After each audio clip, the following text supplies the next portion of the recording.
The Constitutional Convention met in May of 1787 in Philadelphia, and the delegates came together originally to try and improve or amend the original Articles of Confederation.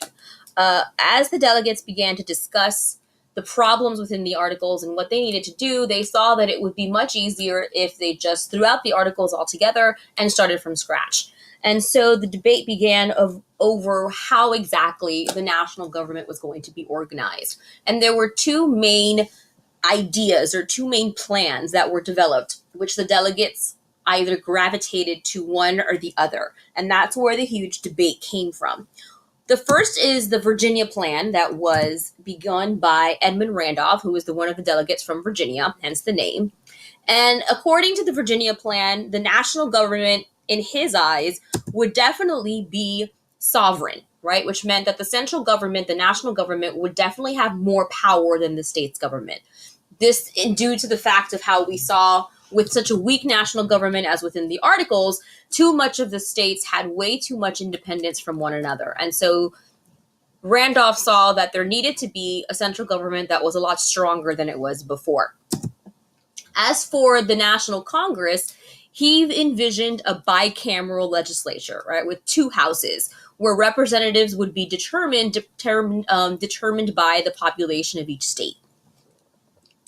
Now, the Virginia Plan was well liked by the large states, but the small states kind of feared that the large states would have too much power under this plan, because since they had a smaller population, they feared that they would never have enough representation in the government and their voice would never be heard.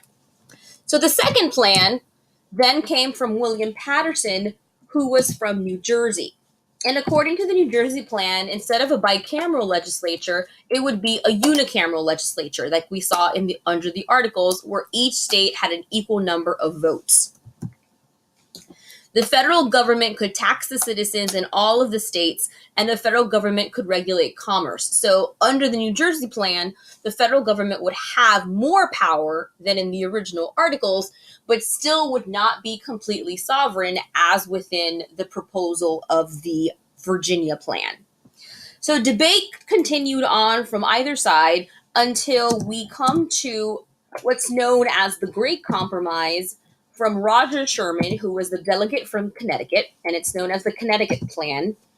And Sherman then took a little bit of both plans. He created a bicameral legislature, proposed that one of the houses then would be dependent on population, which would be the House of Representatives, right? And one of the houses would then be equal representation, which ends up being the Senate, where every state has two representatives despite their size.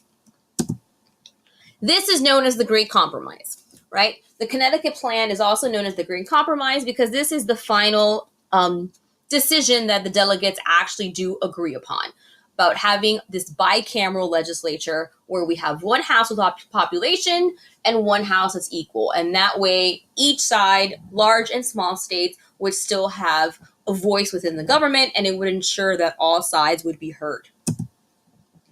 One of the other major issues that had a lot of controversy and there was a lot of debate over was the issue of slavery and how they were going to address slavery in the Constitution and in this new government.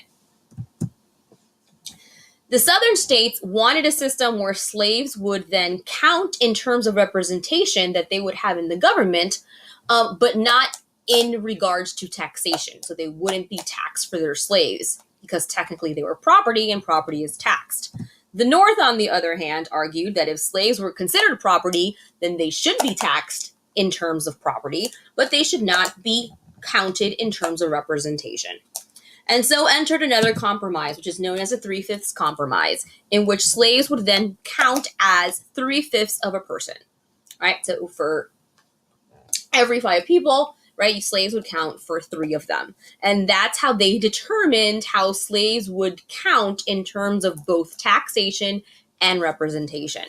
Another compromise that was agreed upon in the writing of the Constitution was about the slave trade itself. And the delegates agreed that the topic of slave trading would then not be discussed until 1808, where they would allow the importing of slaves, and it would not be restricted or abolished until 1808, where it would then come back to the table and they would decide what to do with it.